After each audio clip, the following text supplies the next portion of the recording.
राजेश भाइ कति वर्षको भयो? 11। निकै दुख्छ।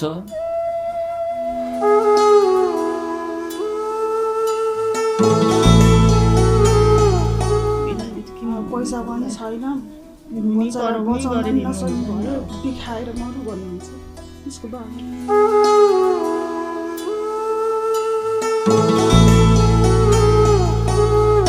केही सोच्नै सकेन, कहाँ लैजाने, के गर्ने, पैसाले उसको उपचार गर्नु पैसाले अड्किरहेछ। उसले त पहिल्यै भने मम्मी बाबा घरहरू जग्गाहरू बेच्ने हो भने मलाई उपचारै नगर्नु भनेर हेर्नु होला साथीहरू कस्तो अवस्था छ। एकातिर औषधि किन्ने पैसा छैन, यहाँ आधा किलो चामल होला जम्मा 1 माना, यति हो खाने, सबै बुटी टाट भएको अवस्था छ। खल्तीमा पैसा छैन, खाने गाँस छैन, ताउलोमा जाउलो पकाउने बन्दोबस्त छैन। कति पोसिलो खाना खानुपर्छ यो बाबुले।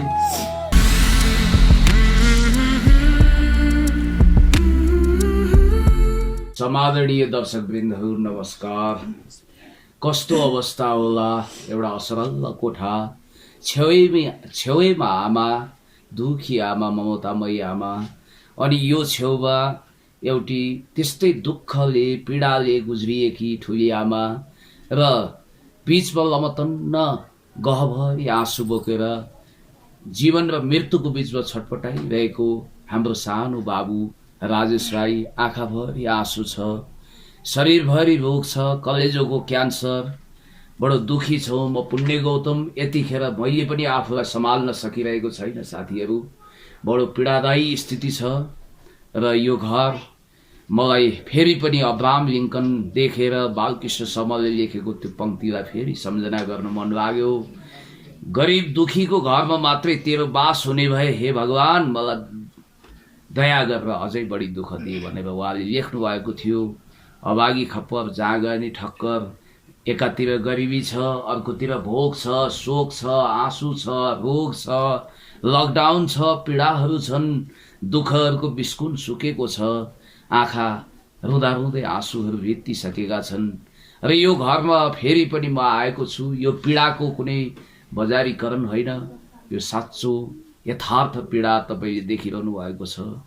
यो अवस्थामा हामी केही मद्दत गर्न सकौँ, कमसे कम अर्को पड्को तेलको धूप बने जस्तो केही मद्दत गरौँ यो बाबुलाई भनेर हामी आएका छौँ। त्यसो त मिडियाका परम मित्रहरूले योभन्दा अगाडि पनि बाबुको विषयमा खिचेर राखिसकेपछि अमेरिकादेखि उहाँलाई सहयोग गर्नको लागि दयालु मनकारी साथी विक्रम गिरीजीले मलाई हुलाकी बनाएर केही रकम पठाउनु भएको छ। म त्यसलाई हस्तान्तरण गर्छु। अब म सिधै विषयवस्तुमा प्रवेश गर्न चाहन्छु। नमस्कार छ सबैलाई। यस्तो अवस्था छ। म पुण्य गौतम तपाईहरुको अहिले यतिखेर बाबुको छेउमा आएको छु। यहाँको शुभ नाम? मेरो कविता राई। कविता राई। तपाईको? तारा राई। तपाई आमा हुनुहुन्छ? तपाई ठुली आमा। बाबा, बाबु, ए बाबु उठ्नु परेन, त्यहाँ जस्तो अवस्था छ। बाबु बोल्न सक्दैनन् होला, बडा बिचरा बडो कष्ट भएको छ। राजेश राई बाबु यस्तो अवस्था छ, सुकेर टाट हुनु भएको छ, कलेजोको क्यान्सर। यस्तो त कसैलाई नहोस्, शत्रुलाई पनि नहोस्, म यही भन्न चाहन्छु। अब म अलिकति कुराकानी गर्न चाहन्छु। पहिला त म यो बाबुलाई आएको अमेरिकाबाट आएको धेरै त सकिँदैन, यसो केही मद्दत विक्रम गिरीजी दयालु मनकारी असाध्यै परोपकारी हाम्रो भाइ हुनुहुन्छ विक्रम गिरी भाइ, उहाँले पठाउनु भएको र म अनलाइन टिभी लगायत पिएनपी सबै मिडियाहरूलाई धन्यवाद दिँदै यहाँहरूकै कारण यो बाबुको उपचार बिस्तारै सम्भव हुँदै गएको छ भन्न चाहन्छु।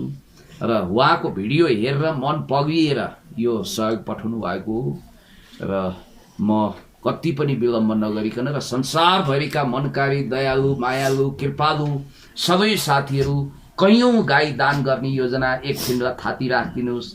चारधाम तीर्थ जाने इच्छा थियो भने अर्को वर्ष जानुहोस्, तर यो वर्ष यो क्षण अहिले राजेश बाबु जस्तो साँच्चै क्यान्सरले थलिएको 8 वर्षीय 7 वर्षीय एउटा बाबुलाई जति सक्नुहुन्छ 1000 10,000 1 लाख 2 लाख सहयोग गर्नुहोस्। कृपया यो बाबुको ज्यान बचाइदिनुहोस्। हेर्नुहोस् त तपाईँको पनि काखभरिको सन्तान, कलेजोको टुक्रो जस्तो, मुटुको टुक्रा जस्तो सन्तानलाई के भएको होला। म पहिला तपाईँहरूलाई यो सहयोग दिन चाहन्छु। विक्रम गिरिजीले अमेरिकाबाट पठाउनु भएको मैले यो हस्तान्तरण गरेँ। 1 2 3 4 5 6 7 8,000 छ।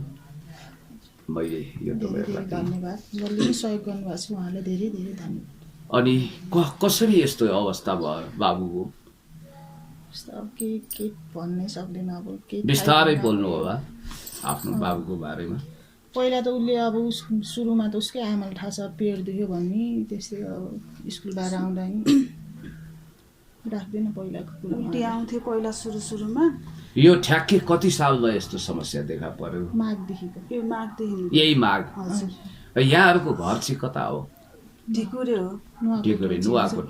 कति वर्ष हो काठमाडौँमा बस्नु भयो? हामी यही बाबु बिरामी भएपछि मात्रै ल्याएको हो। अच्छा, यो गाउँमै हो तपाईँको हामी त। गाउँमै।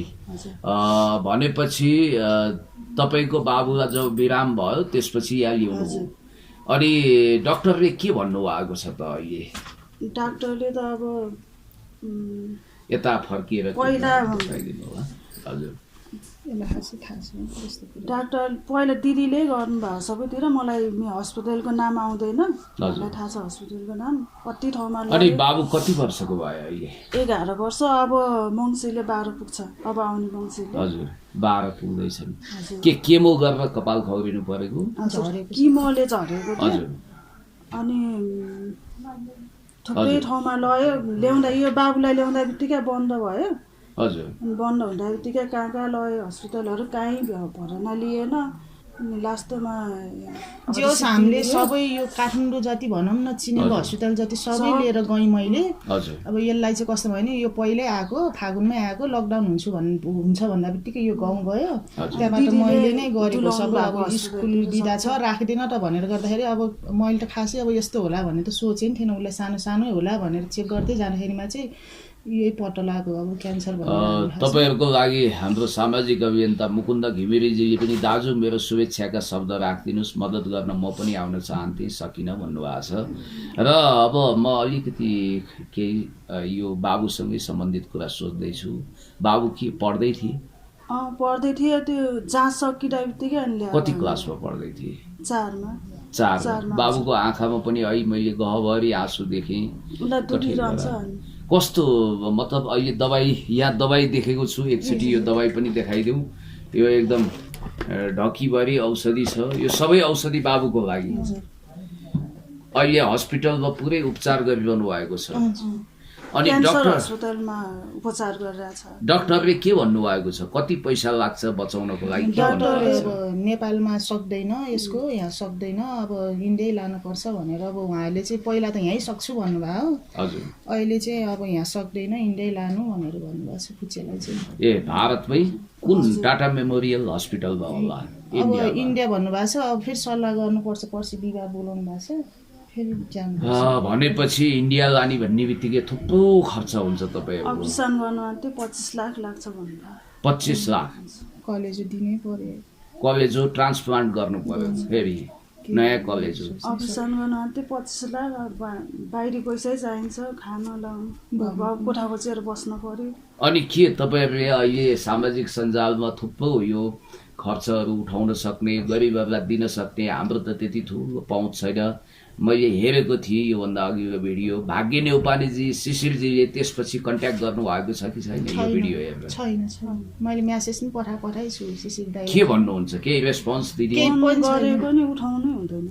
फोनै नउठाउने? हजुर। फोन नै उठाउनुहुन्न। मेसेज पठाएको हो एकचोटि चाहिँ। योभन्दा 1 हप्ता अगाडि चाहिँ शिशिर दाइले चाहिँ म धादिङमा छु 4 दिनपछि गर्नु मलाई कन्ट्याक्ट भन्नुभएको थियो। मैले फेरि अस्ति 4-5 दिन भएपछि मेसेज पठाएको, केही पनि त्यो। म भाग्यजी र शिशिरजीलाई पनि भन्न चाहन्छु, तपाईँहरू वास्तविक समाजसेवी हो भने वास्तविक रूपमा तपाईँहरू, मलाई थाहा छ यदिको पहिरोमा जाँदा केही घन्टाभित्रै तपाईँहरूले 7 लाख रुपियाँ उठाएर लैजानु भएको थियो। भाग्यजी तपाईँको लागि 20-25 लाख उठाउनु ठुलो कुरो होइन। आविष्कार केन्द्रको लागि झोलाभरि लाखौँ लाख पैसा बोकेर जानुभएको थियो। त्योभन्दा धेरै ठुलो कुरो चाहिँ यो राजेश बाबुको ज्यान हो, प्राण हो। मानव सेवाभन्दा ठुलो धर्म केही पनि छैन। कृपया तपाईँहरूले मद्दत गरिदिनु होला र देश विदेशबाट जहाँ हुनुहुन्छ यहाँ आएर केही सहयोग गरिदिनु होला, आएर कुरा मात्रै राखिदिनु होला भन्छु। मैले धेरै भइसक्यो उहाँलाई कन्ट्याक्ट गरेको। देश विदेशमा जो हुनुहुन्छ 500-1000 साथीले यदि सबैले मुट्ठी खोलेर गर्ने हो भने यो बाबु बाँच्न सक्नुहुन्छ। ठुलो कुरो होइन, किनभने रकम चाहिँ अलिकति ठुलै लाग्छ। अनि बाबुको बुवा खै त? गाउँमा चाहिँ यही अब यहाँको यस्तो अवस्था छ, कहाँबाट हुन्छ के गरी हुन्छ। गाउँमा ब्याजै दिन्छु भनेर पैसा उठाएर ल्याउँछु भन्दा नि, ब्याज दिन्छु भन्दा नि अहिले पैसा दिनु कसैले आफ्नो सम्पत्ति बेचेरै उपचार गरिरहनु भएको छ। सकिसक्यो आफ्नो केही सकिसक्यो। उहाँले पहिला डक्टरले 10-12 लाखमै हुन्छ भन्नुभएको थियो, त्यतिमै उपचार हुन्छ भन्नुभएको थियो। अब उसको किमो लाएर नै पुगेन, त्यति त पुगेन। कठिबाट अनि पीडाले कहिलेकाहीँ कराउनी उफ्रिनी गर्छन्। पैसा पनि छैन, बिखाएर मरु भन्नुहुन्छ उसको बाबा। त्यस्तो नगर्नु होला, हरेस सरेस खानु हुँदैन, विष खानु हुँदैन, आत्महत्या गर्नु हुँदैन। के गर्ने, खुकुरीको चोट अचानक थाहा हुन्छ, दुःख छ, कष्ट छ। भक्कानु फुटेको छ, बलिन्द्र धारा आँसु आएको छ। हामीलाई पनि आफूलाई सम्हाल्न गाह्रो। हामीले त अहिले के बोल्ने केही पनि हुनै भइरहेछ। हाम्रो बोल्ने मान्छे पनि नभएर हो कि भन्ने हामीलाई। तपाईँहरू हुँदा बाबुको दिल झन् कमजोर हुन्छ, कृपया नरोइदिनु होला। बाबुको आँखामा पनि मैले आँसु टिल्पिरहेको देखेको छु। केही सोच्नै सकेन, कहाँ लैजाने के गर्ने। पैसाले उसको उपचार गर्नु पैसाले अड्किरहेछ। केही गर्छ। देश विदेशमा रहनुभएका साथीहरू के तपाईँहरूको लागि पैसा ठुलो होइन? कति मनकारी हुनुहुन्छ। मान्छेले जुवा खेलेर मोज मस्ती गरेर अनेक गरेर पैसा उडाउँछन्। देश विदेशमा रहनुभएका साथीहरू त्यो फजुल खर्चलाई यतातिर तपाईँले दिनुहोस्। त्यो फजुल खर्च नगरेर यो बाबुको ज्यान बच्छ। राजेश बाबुको हेर्नुहोस् त, बाबुको आँखामा आँसु टिल्पिरहेको। के यो दृश्य हेरिसक्नु छ? उसले त पहिल्यै भने मम्मी बाबा घरहरू जग्गाहरू बेच्ने हो भने मलाई उपचारै नगर्नु भनेर। कस्तो हृदय होला। आफ्नो जीवन त्याग गरेर पनि बुवा आमाको खुसीको लागि यो बाबुले यति गरिरहनु भएको छ। बाबु तिमीलाई केही हुँदैन, हामी छौँ, हामी उपचार गर्न ज्यान दिएर लाग्छौँ। म सरकारलाई पनि, स्वास्थ्य मन्त्रालयलाई पनि भन्न चाहन्छु, हामी डेलिगेसन जानुपर्छ भने पनि तयार छौँ। यो बाबुको लागि आखिर यस्तै गरिब निमुखा होचा अर्गेलाको लागि सरकारले गर्ने हो। कसैको कोही हुँदैन भने त्यहाँ सरकार हुन्छ भनेर भरोसा गर्ने। बिचरा यो बाबुको उपचारको लागि जे जति खर्च लाग्छ यहाँबाट पहल होस्। अनि तपाईँहरूले उता आफ्नो नगरपालिका वा गाउँपालिकामा मेयरलाई, त्यहाँको मान्छेलाई, सांसदलाई गुहार्नु भएको छ कि छैन? गुहारिरहनु भएको छ। त्यही अब त्यो कहाँबाट के हुन्छ सबै त्यहाँ आउनुपर्छ भन्नुभयो। त्यसको लागि कुरा राख्दै हुनुहुन्छ सबै। पहिला राख्नु पर्यो, जताततैबाट सहयोग जुटाउनु पर्यो। हाम्रो बोल्ने मान्छे कोही पनि भएन। अब ज्वाइँ त्यति बोल्न आउँदैन, बोल्ने मान्छे नै भएन। त्यही भएर नि एकदमै हाम्रो दुःख भयो। हजुर, अब हेर्नुहोस्, यहाँ खानालाई चामल छैन, तपाईँले देखिरहनु भएको छ। मात्र यति। ल हेर्नु होला साथीहरू, कस्तो अवस्था छ। एकातिर औषधि किन्ने पैसा छैन, यहाँ आधा किलो चामल होला जम्मा एक माना, यति हो खाने। सबै बुटीटाट भएको अवस्था छ। खल्तीमा पैसा छैन, खाने घाँस छैन, ताउलोमा जाउलो पकाउने बन्दोबस्त छैन। कति पोसिलो खाना खानुपर्छ यो बाबुले। कठैबाट अब हामीले पनि हेर्नुहोस्, हामी पनि आफै त महादेव उत्तानो टाङ कल्ले देला बरको स्थितिमा छौँ। तै पनि सहयोग जुटाउनको लागि कुनै कसर बाँकी राख्दैनौँ। ग्यास पनि सिद्धियो। हजुर, यो बहिनीले, यो कान्छी बहिनीको हो, यो सामानहरू पुरा कान्छी बहिनीको। उसको त केही उनी थिएन नि, सबै यो कसैले अब त्यो ओछ्याउनेहरू बर्बाद भएछ। एकातिर पढाइ बिग्रियो, अर्कोतिर स्वास्थ्य छैन, गरिबी। बसेको कोठाको छेउको माले दिनुभएको थियो सुट्यो भनेर। हजुर, अनि यो ग्यासहरू नि अब आदि थियो बहिनीको, त्यही चलाइरहेछ। अब मैले पनि अब सबै गर्न सक्दैन, मेरो नि यही हो, अब छैन मेरो। अब तपाईँहरूलाई दिदीले दिनुभयो। ठिक छ, यो कथा व्यथा सुन्न हामीलाई झन् थामी नसक्नु हो। धेरै बेर हामी पनि कुरा गर्न नसक्ने अवस्थामा पुग्यौँ। अब तपाईँहरूलाई देश विदेशमा रहनुभएका हरेक महानुभावहरूले, दाजुभाइ दिदीबहिनी, आमा बुवा सबैले सिधै मद्दत गर्नु पर्यो भने एउटा मिडिया थ्रु हुनसक्छ। उहाँ मिडियाकर्मी साथीहरूको माध्यमद्वारा यहाँ सहयोग आउन सक्छ त्यो छँदैछ। कृपया तपाईँहरूले त्यहाँ राखिदिनु हुनेछ, हामी ढुक्क छौँ। अनि तपाईँहरूलाई सिधै सम्पर्क गरेर वा खाता खोल्नु भएको छ कि छैन, वा आइएमईमा पैसा पठाउने माध्यम के छ त? खाता खोलेको छ, खाता नम्बर छ हजुर। यो खाता कृपया कति नम्बर हो त्यो भनिदिनु होला। यसमा छ देखाइदिन्छु र यसमा यहाँ रहेछ खाता नम्बर।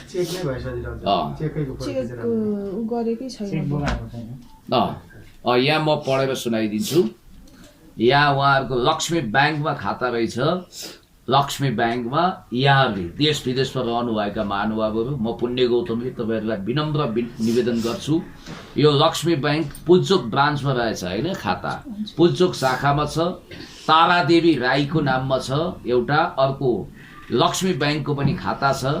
यो लक्ष्मी ब्याङ्कको खाता चाहिँ 00722485528। म फेरि दोहोऱ्याउन चाहन्छु 00720248528। यो एउटा खाता नम्बर भयो लक्ष्मी ब्याङ्कको। अर्को पुल्चोक ब्रान्चमा पनि रहेछ, यो तारादेवी राई नाममा छ। यहाँ चाहिँ फोन नम्बर छ साथीहरू। यो तारादेवी राईजी उहाँ हुनुहुन्छ आमा, उहाँको नम्बर अहिले मैले ब्याङ्क खाता भनी अब नम्बर भन्दैछु 9828560022। फेरि एकचोटि रुजु गर्छु, म दोहोऱ्याउँछु 9828560022। तपाईँको नागरिकताको नाम पनि यही छ, तारादेवी राई नि। यहाँहरूले यो नम्बर जो अहिले मैले भने माथिको ब्याङ्क खातामा सिधै तपाईँहरूले त्यो ब्याङ्क एकाउन्टमा हाल्न पनि सक्नुहुन्छ। र यो मोबाइल नम्बर 9828560022 मा तारादेवी राईको नाममा आइएमई गरेर पठाइदिन सक्नुहुन्छ। र यो ब्याङ्कको कसको काम गर्ने ब्याङ्कको दिदीको पनि रहेछ 9849560666। तर पनि तपाईँहरूले तारादेवी राईको नाममा पठाइदिनु हो आइएमई गरेर भने 9828560022 मा पठाइदिनु हो भने सिधै यो मद्दत बाबुलाई प्राप्त हुन्छ। अब यस्तो अवस्था छ, बाबुसँग अलिकति थोरै केही कुरा गरौँ, अलिकति उठाइदिउँ।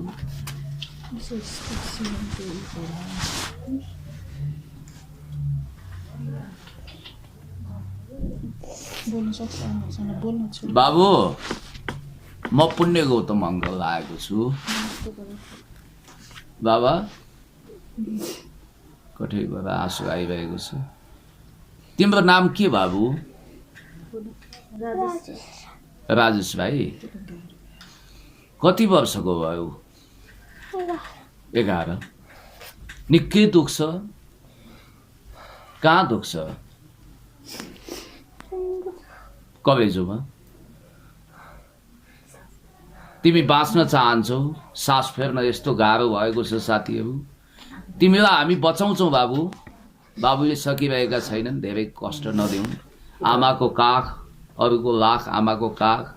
बाबुलाई कष्ट छ, बोल्न सकेका छैन।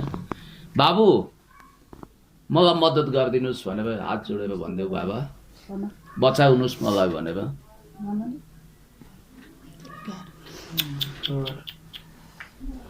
यस्तो अवस्था छ। मैले सायद जीवनमा अत्यन्तै कम ठाउँमा मात्रै यस्तो पीडा देखेको छु साथीहरू। धेरै दुःख नै। अन्तिममा के भन्नुहुन्छ?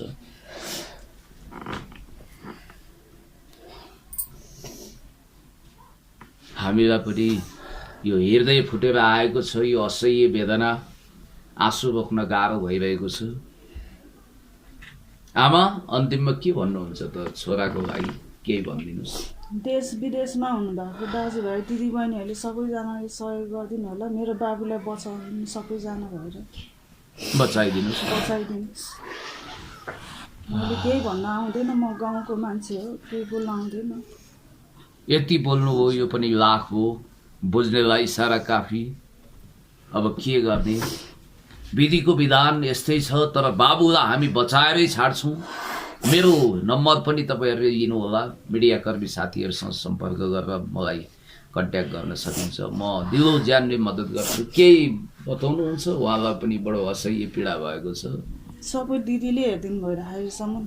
न खानलाई अनि सामल छ, दिदी भिना चाहिँ जन्डिस भएर चाहिँ अनि बाबुलाई राख्न नहुने भएर अनि 1 महिना भयो अहिले हामी आएको चाहिँ। न खानलाई सामल छ, न दिदीले पार्नु ग्यास छ, भएको न तेल छ, न औषधि उपचार गर्ने खर्च छ। हेर्नुहोस् त साथीहरू, एकैचोटि पहिरोमाथि पहिरो, खातमाथि खात, यो दुःखमाथि दुःख, यो पीडामाथि पीडा, यो असह्य वज्रपात चट्याङ यही परिवारलाई किन, यही घात किन? तर सम्हाल्नुहोस् आफूलाई। अब यही म भन्छु, धैर्यताका साथ उपचार गरौँ, बाबुलाई बचौँ। 25 लाखको कुरा गर्नुभएको छ होइन? हजुर, डाक्टरले त्यही भन्नुभएको छ। हजुर, यहाँ मिडियाको मनकारी साथीले तपाईँको दुःख देख्नै नसकेर, थाम्नै नसकेर तपाईँको शुभ नाम एकचोटि आफैले भन्नुहोस्। मनिष रेसजीले, मनिष रेसजी, उहाँको रेस अनलाइन टिभी हो। उहाँले पनि 1000 रुपियाँ अहिले यो दिनुभएको छ। हामी अब बिदा हुन्छौँ तपाईँहरूबाट। फेरि पनि दियो ज्यानले मद्दत गर्छौँ। हस् हस् साथीहरू, नमस्कार। गाह्रो भइरहेको छ। है बाबा, बस अब।